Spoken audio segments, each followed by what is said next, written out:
All right, if I'm being honest, I wonder what my dog is thinking every single day. I talk to my dog a lot, and I think my dog may think I'm crazy, but I also think he loves me. And in the new movie Think Like a Dog from Lionsgate, they explore just that, what your dog is actually thinking. Hey everyone, I'm Monica from Popcorn Reviews, and today I'm going to share a little bit about the new movie Think Like a Dog from Lionsgate. It's now available on Apple TV and everywhere that movies are available. You can stream it, you can purchase it, whatever you want. It's a fun movie, it's lighthearted, it's a family comedy. It touches on some, issues that families face every day. And I think it's a fun also way to think about what would your dog tell you if he could give advice. So to celebrate this movie, Anzu and I, my Shiba Inu at home, we had a Doggy and Me picnic sponsored by Lionsgate and PetMake. Thank you guys so much for bringing us some fun treats and toys. We had a lot of fun, and my dog, I'll tell you what, he loves toys. When the package came in the mail, I did a little unboxing video of him seeing the toys for the first time. It's over on my Instagram, you can watch it there, or my Facebook page, but I'm telling you what, cutest dog award goes to my pup Anzu. I know that's a parent talking, but that's what I'm gonna say.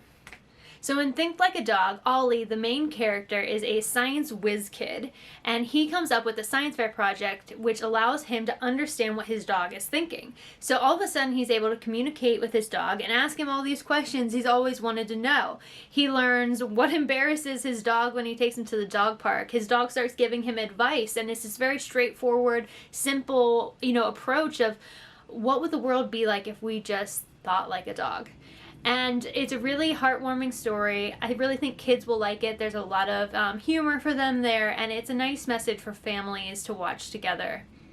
So I'm really excited to share too that I was able to participate recently in a virtual press junket with the director Gil Junger, the main star Ollie played by Gabriel Bateman, as well as the lead animal trainer for the movie, Sarah Clifford. We were able to ask some questions as well as some other bloggers, so watch this interview. I hope you learn a little bit about the movie, what their approach was for it, how they worked with the dogs, which was always super interesting to me, of how you film a movie with real animals on the set, and I hope you enjoy it. Make sure to watch Think Like a Dog on Apple TV or anywhere you can purchase movies, and let me know what you think of it. Hey, hi, I'm Monica from Popcorn Reviews. Thank you so much, Sarah, for taking the time. I'm just curious, you mentioned there's multiple dogs that played Henry. How do you find dogs that are all actor dogs that all look similar to each other? Because I could never tell that it was a different dog on screen the whole movie. Oh my God, I love your question. Hi. It's a great question. So I have all these thoughts racing through my mind. So going back, I was talking earlier about I personally am really into rescuing, and I volunteer for rescues, and I foster dogs. So that's always my go-to. But whenever a dog is doing a movie, you have to have, I think, a minimum of 3 is really any lead role. You have to have at least 3 dogs that look alike, because obviously, sometimes they get tired, or one dog is better than, doing something than another dog. So in this movie, I had known Gil for many, many years. And he really wanted a specific look. Like, he came to me, we had worked on another project together, and he wanted, he actually specifically said he wanted either a golden doodle or a labradoodle, and I didn't have that breed at the time. And I searched the rescues, and wasn't able to find any through rescue. I tried really hard, but I wasn't able to find the specific color and the specific look that Gil requested for the role of Henry. So I did end up adopting these dogs through breeders, for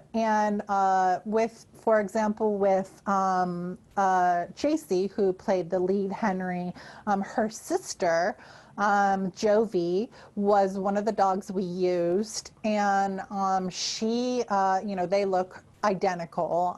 You can't even tell them apart. And Jovi was used for like a lot of the, Jovi is just like pure action dog. And she was used for like this scene where she's dancing on her hind legs and doing, you know, a lot of the running shots that you see where they're running through, you know, going to save the day to rescue Oliver. So Jovi was used for a lot of those, for mostly those scenes. Then we had a third dog named Jedi. And Jedi was from the Midwest, and I adopted him. He was a young male dog, and he was almost a puppy. I think he was only 9 months old when we did this movie, and we only used him for a couple scenes. He was used, there's a scene where, you know, in the very beginning of the film where Oliver, you know, he has all these amazing little scientific things that he comes up with, and there's like a thing where the dog, where Henry goes and gets the ball and it activates like the water.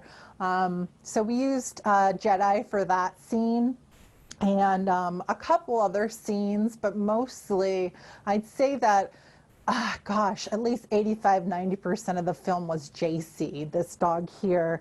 And one of the secrets that we have for matching the dogs closely when they're, you know, say they're not related, we actually do, there's an animal colorist in the film industry who colors the dogs to look alike. So say if one's a little darker brown or a little, you know, the shade's a little different, she uses all natural, 100% chemical-free, hemp-based, you know, food coloring type things. And we did use her for this project. So where we actually, you know, went to her and they were all colored a little bit, just very lightly to be the same shade of brown that you see in the film. If you kind of look at JC now, she's a little bit lighter. That's because, you know, it's she just from the sun, it's kind of lightened her hair a little, so she was a little darker chocolate in the movie. So that's one of the secrets that we use for matching dogs, is that we, you know, obviously we get dogs that are the same breed, and sometimes they're related, sometimes they're not, but we sometimes use a little makeup with them behind the scenes. Thank you for your question. I'm just curious. I'm sure it is way different when you have a main character who's a dog, right? And you're shooting. What is your approach as far as when a scene doesn't go right, or, you know, you have to do multiple takes? Do you ever have to adapt and almost reframe a scene in a way you didn't expect to do it initially? 100%. And, you know, that's kind of a test of a director, because a lot of directors, because I used to produce for 20 years, so I've worked with plenty of directors, but they kind of get locked in to their shooting pattern and their plan. And, you know, when you're shooting a movie and you're spending 100 and something thousand a day, you don't have time to go over. Like every 15 minutes, I think it's $25,000. Yeah. So you got to be flexible. One of the things I discovered, not that, you know, I'm not Martin Scorsese or anything, but one of the tricks I did when I couldn't quite get the dog to go from point A to point B, like I had sometimes trouble having him hop from Gabriel's floor onto the bed and then looking at Gabriel. He could hop on the bed, but then it was like another beat, right? But I wanted it to be fluid. So what I realized after getting stumped a couple of times while trying to do this, like after take 4, I'm like, okay, that's not going to fly. What I did that saved my butt was I pretty much shot Henry's point of view, if you know what I mean by that, from exactly where he was, you know, 24 inches off the ground, I think his eyes were, something like, I don't remember exactly the measurements now, with the Steadicam operator. So as a matter of fact, speaking of the example of hopping onto the bed, there was one time where I saw him leave frame, and then I don't know if you'll notice it or not, but then what I did is I cut to the Steadicam angle, turning, jumping, and then looking at Gabriel. So I used that as a bridge, a visual bridge, whenever I couldn't get the dog to do what I needed them to do. That's kind of like, that was very helpful. Super interesting. Thank you. Yeah, thank you. Yeah, it was a good little trick. It really, it was incredibly useful. Yeah. When we spoke to Sarah and talking about the training and things, she said when you guys were in pre-production, she spoke with you, Gabe, and kind of said, you know, essentially you almost need to become a dog trainer in yourself. So I'm just curious, when you were filming the scenes, were you giving the dog a lot of the cues and the directions, or how involved were you with that? I was sometimes, if the entire, like if it was a wide shot and you see everything, it's kind of hard to get a trainer in there to get the dog to do what it needs to do. But I not as much obviously as they were, but there were definitely some scenes where they would give me something to do and like give me the command, and I would get to try to help JC. I was not as good at it as they were, but it was a lot of fun to just be able to do something different in a scene than just what I was always used to. So it was definitely a lot of fun to try. And JC was so awesome that she made it easy on me. So you did a lot of yeah. I would hold like a treat up here for eye contact. Yeah, to make the dog look right in his eyes, and then he'd have food in his pocket, and then sometimes just before the take, he'd hold it right here and then pull it down. It was kind of cool. You also got clawed a couple of times. Yeah. Woo! I would smell like chicken for like another 5 minutes. So every time I like would go down, JC would just like lick my head. Yeah. Gil, you said you have a dog, and I'm always talking to my dog like a crazy person. So if you could have one conversation with your dog and hear your response back using Ollie's science fair invention, what would you want to know from your dog? Wow, that's a good question. This is kind of corny, but I think I'd like to ask him if I can, how could I be better? As a dog owner, as a dad of a dog. Yeah. You know, is he happy? Yeah. Probably want to know.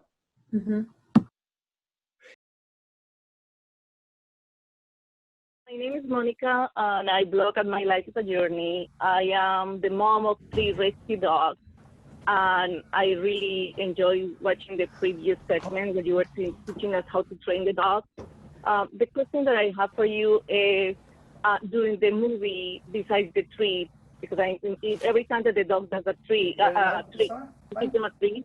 So besides the treats and the click, what other tools do you use during the movie so they don't have that many treats when they are filming? Basically what you do is, you know, there's a lot of specific behaviors a dog in a movie has to learn, obviously, because like they have to learn how to hit a mark. They have to learn to stay, of course, and sit. But more importantly than that, they have to really be able to bond with the actor that they're, you know, they're working with, the actors, for it to be really a legitimate, you know, portrayal of dog owner. And Gabriel in this movie was really, really, really wonderful, and he's such a smart young man, and he's also an animal lover. So they spent a lot of time together, and the first thing I told Gabriel was, listen, you know, I've done all the legwork with, you know, the dog. The dogs, we train them to do all the, you know, hit their marks and do all the movie stuff, but really to get that emotional performance and that connection, I kind of told Gabriel that he had to learn to be a trainer, and it was also his dog, you know. So that was, for me, the most important thing is, you know, just getting pet, and in between takes, you know, you know, loving and hanging out with the actors and getting loved on. And, you know, the type of training we do, we don't just, you know, they don't just go on the film, on the set and film and then go back to their cages. And like, we you know, we sit on set and we bond with them and we lay with them. And the actors do the same thing. The actors are allowed to play with them and touch them. You know, there are some animal trainers who are very like, you know, the dogs are more robotic, but with our dogs, we're more organic. And so we really want to have that connection with the actors. We don't want the dogs looking at the trainers off screen. That's really important to me. So, you know, really it's just about relationships. And you know, we teach all the dogs, like I said, the foundation training, but the actors have to put in a lot of work to be able to have that authentic connection. And that's what I think worked really well in this film, is that, you know, all the actors were really dog friendly. And, you know, we're willing to put the time and the effort to bond with the dogs in the movie. So really it's treats, toys, and affection are the three main. Dogs are simple, like Henry says, you know, those are the three things that motivate them. And that's pretty much what we used in the film. Thank you for your question. My name is Cadence Graber. I'm from Kids First, and my question is, what was the hardest part about training the dog that plays Henry? Oh, hi. Your question is a really good question. So the hardest part about training Henry, you know, there are a lot of challenging things in any time you have a dog that plays the lead role in the movie. These dogs are very high energy, you know, so JC, who is the main Henry in the film, you know, sometimes it's hard to get their attention and focus. And when a dog's in a lead role and in almost every scene, you have to keep it really fun for them to motivate them to do something over and over again. So like, you know, we have to do multiple takes, and sometimes the dogs get bored and they're like, why are we doing this 5 or 6 times in a row? So that becomes challenging on set. And as an animal trainer, you know, it's my job and my team's job to motivate the dogs and keep it fun for them and make it a game. So some of the challenges we had were just, you know, sometimes long days on set and the dogs being in a lot of scenes and they get bored or tired. We filmed this movie in New Orleans. So New Orleans, I know I'm not saying that the right way, but, you know, and the climate is different there. It's really hot. So sometimes that was challenging because, it's very humid, obviously, and the dogs weren't used to that kind of weather. So I was really protective of them and making sure that they always had an air-conditioned trailer. They always had water on set. The sets were air-conditioned because they just got really hot, you know, and that humidity. And those were really our biggest challenges were, you know, the long days and the heat in New Orleans. Thank you for your question. Yeah, thank you. You're welcome. When do you know I'm sorry, I'm Victoria Infante from Ser Mamá Latina. Hi. When do you know that a dog is not more suitable for making movies? Oh, I love that question. Thank you. So how you know when a dog is suitable for making movies? You know, I love that question because, you know, any animal really has the potential, but it really does take a special dog to be a movie star, essentially. I was seeing earlier, like we had 3 Henrys in the film, but really this dog right here, this is JC. She played, you know, she is a girl who played a boy, was really our lead dog because she just had that really standout personality and temperament. She's really outgoing, really friendly, really food motivated. She loves people. It's really important for dogs to work as actor dogs, that they're not afraid of, people, or easily scared by, sounds. They have to be really confident, because on set, when you're around a lot of equipment and people moving, and you don't want a dog to be fearful. Sometimes a lot of the dogs we rescue from shelters or various situations, and we train them for movie work. But if they've had a really bad past, it's really hard to, you can't ever force them to perform. You always want them to enjoy being there, and you don't want them to be afraid of anything. So sometimes, animal actors don't, if they don't like it, we certainly would never make them do it. So they just have to want to be, interested in being trained, interested in eating treats, interested in learning new tricks. And that's how we know, if a dog's going to be a good movie dog, if they have that really outgoing personality, and are just really enthusiastic and friendly dogs. That makes the best type of movie dog. Thank you very much for your question. Support the dogs after they become like bonded with the actors when the movie's over? Oh, wow, Shelby. That is actually a really good question. So, let me think about that for a second. So after the movie is over, obviously, we all go our separate ways. Sometimes when I've worked on movies, the child actors, if we're working with a younger child actor, they do really get bonded to the dogs, especially spending months with them, and they stay in touch with us. I have like a horse ranch, and that's where Henry lives, and I make it so where they could come visit anytime, or if they want us to come visit them. I love to continue that relationship, but realistically, that doesn't happen very often. Because they go on to do another project, and we go on to do another project. So I've never seen any ill effects of the animal.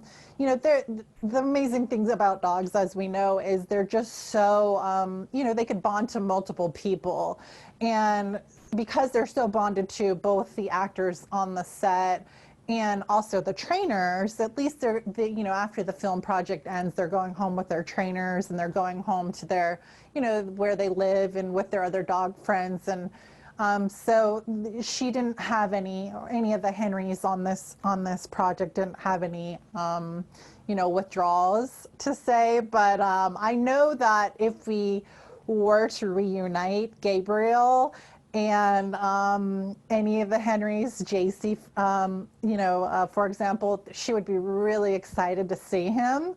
And I think she would definitely remember him, of course, and just be really happy. But yeah, unfortunately, usually we all go our separate ways, sadly. Thank you for your question. For time at home with our pets, can you recommend any fun brain games for dogs? Yes, I think I heard you. So you said, since we're spending a lot of time at home, can I recommend any games with your dog? Is that what you asked? Games? Yeah, like brain games. Oh, okay. Yeah. So what I was saying before, I don't know if you saw earlier, there's a lot of really cool training tutorials on YouTube. I love all the young trainers these days that are they teach you step by step how to train dogs. I actually watch a lot of them, and I'm so inspired by a lot of the YouTube videos. But one of the things I was thinking would be really fun would be to do a TikTok video with your dog. And teach it, there's a couple ideas I had, either teach it, do something like showing your dog's board at home. I saw one on Instagram that was so cute that I want to do with my dogs, where it's the song Bored in the House, and like just showing the dog like sleeping, or like, there's like rolls of toilet paper on the dog's legs. It was just really cute. I think it was a dog, I forget the dog's name, but just showing the dog like is bored at home, little TikTok videos. Or you can do like a video, film your dog, like sleeping. And then, like I was saying, you can zoom into the eyeball and like show what your dog would be dreaming about, in video, like your dog running in a field or playing with the ball or eating snacks or just some fun stuff like that. If you were to video or interpret, like, if you were able to think like a dog, like what your dog would be thinking about or dreaming about. To train your dog to do those things, like I was showing some tools we use, like, I don't know if you can see me or this, but this is like a little squeaky. So we use that like to get their attention or to make them look excited. I use clickers for training them to do new things, like teaching them to lie on their side to make them look like they're sleeping, or teaching them to lower their head. We call it a head down. And then using that clicker to bridge the behavior. And dogs, if you do like training sessions, if you do like 5 minutes per training session, it's amazing how fast dogs learn once they realize, oh, the clicker means I get a treat. And you repeat that behavior over and over again. It's really fun to train dogs at home. So I highly recommend doing, short training sessions with your dogs at home and teaching them some fun tricks, and I love clickers because it's positive, positive reinforcement is the type of training we use. And so, and most dogs like getting treats. Some dogs prefer affection, and some dogs prefer getting toys as reinforcements or rewards. So you can use all those things to train your dogs at home. And then you can take, once you do, teach them to do a couple things, then just do like little fun, videos of them and post them on Instagram or TikTok. And it's fun to see that, I think it would be cool to do something like that and then hashtag it with Think Like a Dog, and I'll look them up and check out your videos. Thank you for your question. Sarah, this is Nicole Mucci from Multicultural Maven. I just wanted to ask you, I know you started doing this in 1996 with Sabrina the Teenage Witch, and so I was just curious how you got started, kind of animal training, like what led you into that profession? Hi, I love that question. Thank you for asking that. So yeah, I did originally work on Sabrina the Teenage Witch. That was back in the day. I wasn't really an official animal trainer then. I was more like an intern animal trainer. And that was when I was really interested in becoming an animal trainer. And I started working for a company that did that show. And it was really cool being on that set and seeing them work the black cats and the other animals that they had on that show, and really learning from other trainers and watching them.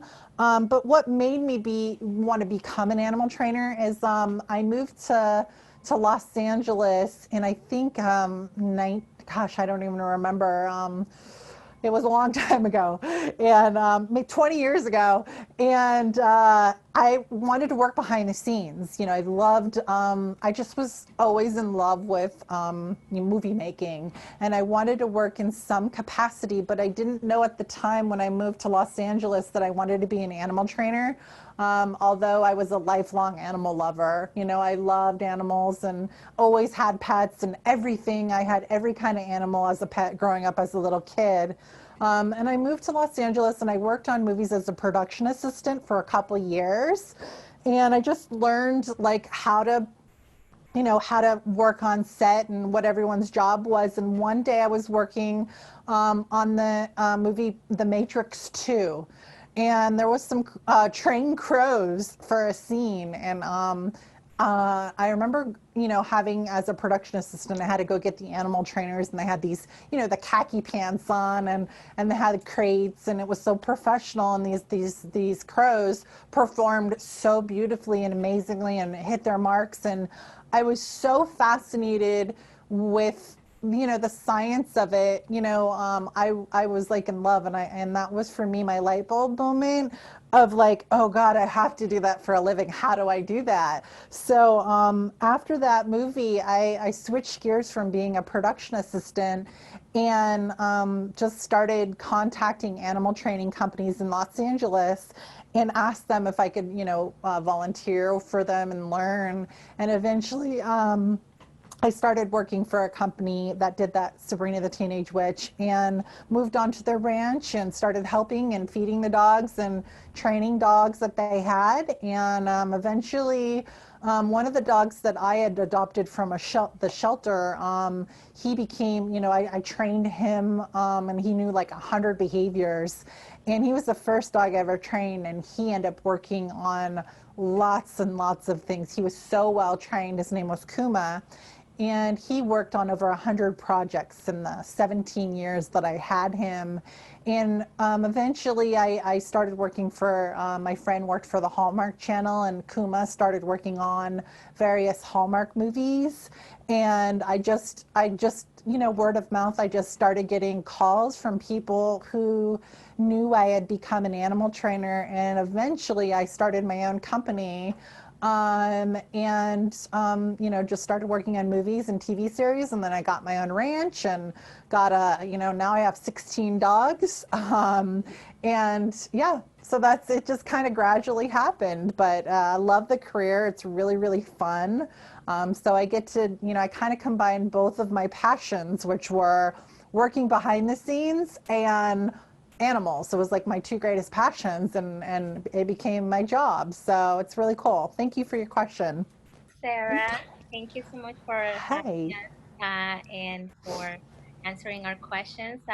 I'm really fascinated by what you do, and I would like to know. My blog is The Positive Mom. So, what are some positive things that we can learn from dogs or from thinking like a dog? Hi, I love your question. Some positive things that you can learn from a dog. Wow, I mean, just their essence. Dogs are such beautiful creatures, as we all know. They're always, almost always, like JC, she's always happy. JC's the dog who played the main Henry, and her tail's always wagging. She's always positive. And I think that's the most beautiful thing about dogs is, like the character Henry says, simple life, happy life, I think is one of the things Henry says along those lines is like, they're so much less complicated than human beings, essentially. And it doesn't take much to make a dog happy. Love, food, exercise, they're pretty simple. And I think we should follow, their lead sometimes. And sometimes humans are, very complex creatures. I can never train a human. I'll stick to the animals. But animals are honest, and they don't lie to you. They don't hurt your feelings. They just love you unconditionally. And I feel like we can all learn from them and, be inspired by dogs. I think that's why people love dogs so much, is because they're just always happy. They always make us happy. They never make us sad. So hopefully I answered your question. Thank you. Okay. So I don't have any dogs right now. I actually have scale babies. You have, what is scale it? Babies. Scale babies. I call them lizards. I have a bearded dragon and a turtle. I love reptiles, just so you know. I love bearded dragons, so that's awesome. Okay, so I guess mine is a little bit out of the ordinary. Can you train lizards? Can you train an animal other than a dog, I guess? Yeah. That's a great question. Thank you for asking that. So, in my career, I have actually trained a lot of different species. I've never trained a lizard. There are specific animal trainers that like specialize in reptiles. I love snakes and I love lizards and I love everything. I've handled them before. So, as far as training lizard goes, I think there are ways, anything that's food motivated, there are ways to pattern them to do specific things. So like if you need a lizard to do like an A to B, go from one place to another, you can probably use food reinforcement for that, as long as it's visual. A lot of reptiles, it's more of handling and placement. But yeah, I've trained, believe it or not, I've trained mice. I've trained mice to do a lot of really complex things. I had to train a mouse to wear a little backpack and run into a pizza box. I've had to train rats. Rats are incredibly smart. I actually really like rodents. It's like one of my favorite things to train, believe it or not. I've had to train geese before, to wear like a tutu and twirl. I've trained a lot of cats. Cats are very, very trainable. Cats are really fun to train, believe it or not. Really anything that like is food motivated is trainable. Birds are very trainable. You could teach them to fly to somebody or to fly to you on cue or to play dead or, I've trained chickens. I had to train a chicken to pull a light switch.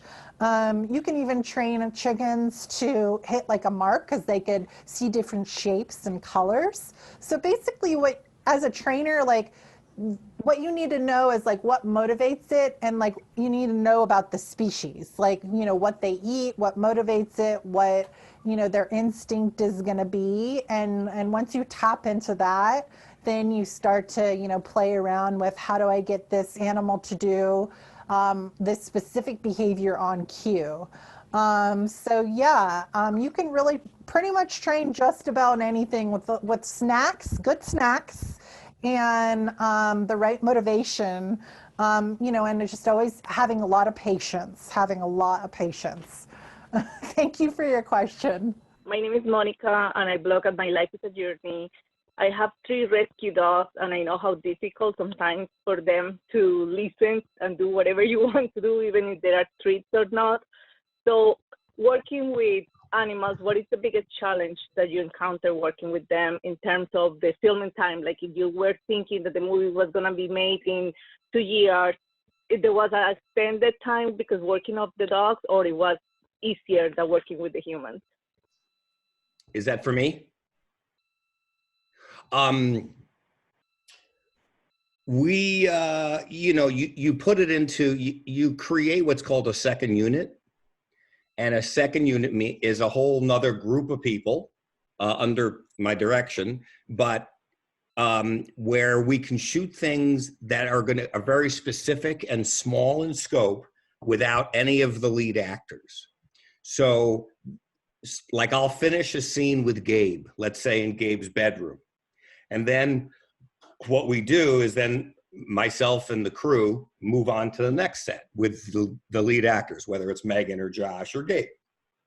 And then I leave what they call a splinter crew behind that gets the 4 shots that I needed to complete the scene with the dog and Gabe, but I don't want to waste or take Gabriel's time to sit there and wait while we're shooting dog shots. So you build in a certain amount of additional time, whether it's days with me or whether it's days with a second unit. We were very lucky because Sarah had these dogs wired. I mean, they were so good. But that's how you do it. I've never actually been done a movie where the dogs performed as well as they did, and the estimate of time that we gave to the second unit was pretty accurate. The biggest time suck was when we had all these dogs come around a corner and they were all running together. I don't know if you remember, but when Henry gathered all the dogs, that took at least half a day, which is a lot of money. You know, it's 70 grand just to get that shot, but big part of the movie. But that's how you do it. You plan in advance and you hope for the best. I'm Kate Scraber. I'm from Kids First. And my question is, what drew you to directing this film? I'm sorry? What drew you to directing this film? Well, I'm good friends with the writer. No, I'm just kidding, because I wrote it.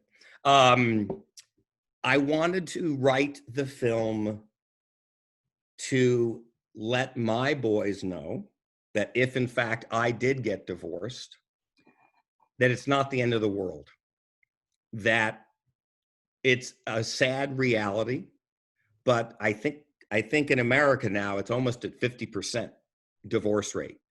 And I sensed that I was going to get divorced, and my biggest concern was my children's mental health and well-being.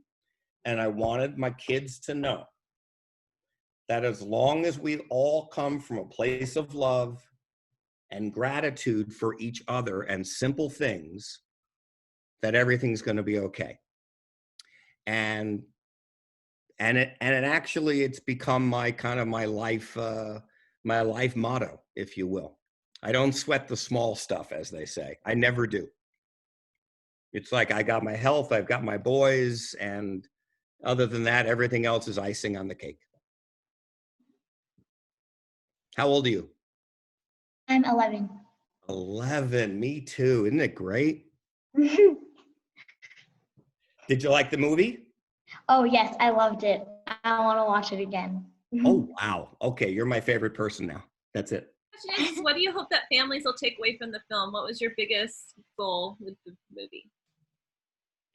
Just look in each other's eyes and, remember, when you were first falling in love with that person. What was it? Why?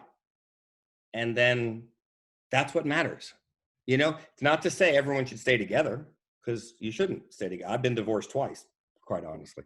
But it's, just focus on the person and not this, don't worry about all the trappings of wealth and success. It doesn't mean anything. It doesn't mean anything. And just be grateful.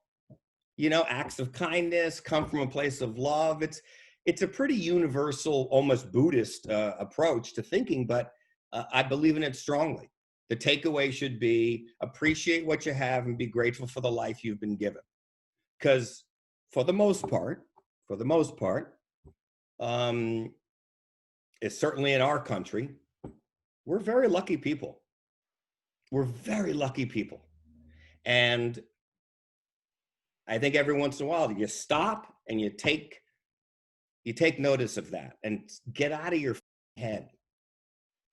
Because we all do it. Trust me, I can go crazy over a ding in my car door until I go, what the fuck? Who cares? You know what I mean? So that is the message. Simplify, have gratitude. That's the message. I love it. Thank you. It was a great Cool. movie. Oh, thank you so much. Thank you. Hi, Gabe. I really enjoyed the film. My kids did too.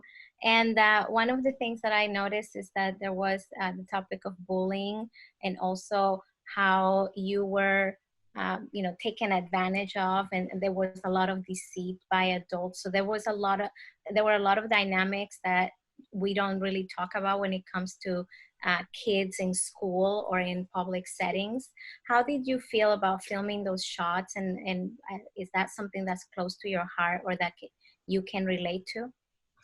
I'm personally homeschooled, so a fair amount of the school bullying specifically, I didn't relate to as much as I'm sure other kids would. But I think it's a fundamental concept that all humans share, is being shut down and being bullied by someone in a position of authority to you. So I could definitely relate to it on some level.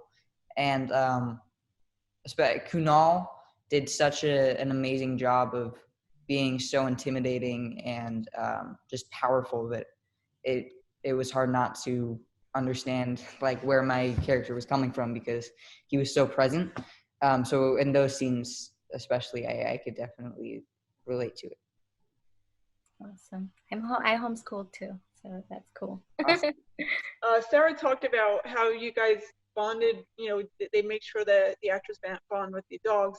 And you seem to be very close with JC, who played Henry. Did you miss, you know, having JC around after the filming ended? And have you had a chance to see JC since then, or? Yeah, I still do. She was the best co-star I've ever. No, but she was. I mean, since I don't have, well, for the longest time I didn't have pets. I did miss her a lot for a long time, and I still do sometimes because it felt like she was my dog after a while. So I definitely missed her, and everyone else on set, and the train just never. Oh, okay. All right. Everyone except for Gil. Mine is for Gil. So, what was the funniest thing that happened on set? Oh, wow.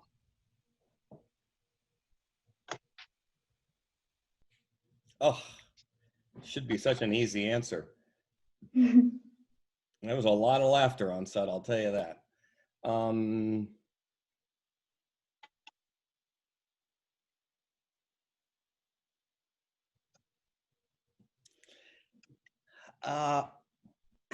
Geez, that's a tough one. I mean, I for sure, I loved when Gabe would tease me on set. Because my humor is pretty sarcastic, and Gabe was, 13, but he would come back. As a matter of fact, the one I remember is, didn't you say that you would charge me that I was doing well, but you would be in the future charging me for acting lessons or something like? Yeah, I remember. It was you. I think you asked for acting lessons or something, and then I was like, it would be it was like $50 an hour or something. It was something like that. I said something sarcastic, and he came back instantly with a much better line, and I was like, oh my God, I'm in heaven. Because I do like sarcastic humor. But there was just a lot of laughter on set, which was really nice. And it was because everyone wanted to be there. Gabe obviously wanted to be in the movie or else he wouldn't have auditioned. Josh loved the script and wanted to be a part of it. Megan loved the script and wanted to be there. So when you have that kind of energy on set, it's pretty fun. It's because there's just a good feeling, and the message of the film was a good message. So I think overall, there's a lot of laughter going on. Plus, I am incredibly funny, way funnier than Gabe. Okay? No, seriously. No, you should write this for your kid's first film critic. Gil is so funny. Got it. Okay. This is for Gabe. What was the most difficult scene to do and why? I'd say the most difficult for me was probably the scene where I confront my parents on whether or not they're getting divorced and whether or not my dad is leaving. Just because anytime you have a scene like that, it can be really, really exhausting. But I don't know. That scene, it was less taxing than it normally would be because Gil and everyone on set was making sure that I was in the right state of mind the whole time, and just being surrounded by so many people that genuinely cared for me, it made it easier. But I would probably say that scene. That was a tough scene, man. Yeah. But it was interesting. It was very, very interesting because I remember the first couple of takes and I thought, wow, that's good. And then, but I also thought, if I may, there's more in him. There's more in him. There's more pain in him, as an actor. And that's me being very high level, expecting a lot. And then we talked about that a little bit. I remember at the base of the stairs there. And then you said, okay. I said, do you want to take some time? You know, and you said, no, let's go do it. And I'm like, Jesus, this kid. And you came down the stairs, and that's the take that just killed me. And you saw, I mean, I don't know if you even saw, I've seen footage. The cameras were rolling after the scene ended. So I've seen the footage, and I am telling you, Megan and Josh were sobbing. They didn't even talk. Megan turned away. She looked out the window. If you remember the kitchen window behind the alcove there, they were sobbing. They were so moved by the scene because it said so much to them and where they are in their lives, you know? And so you did that. Well, a lot of it was how it was written too, and I appreciate that, but you know, the real tough job is delivering it honestly. And so basically what I'm trying to say is you make people cry. So yeah, that's not a good quality.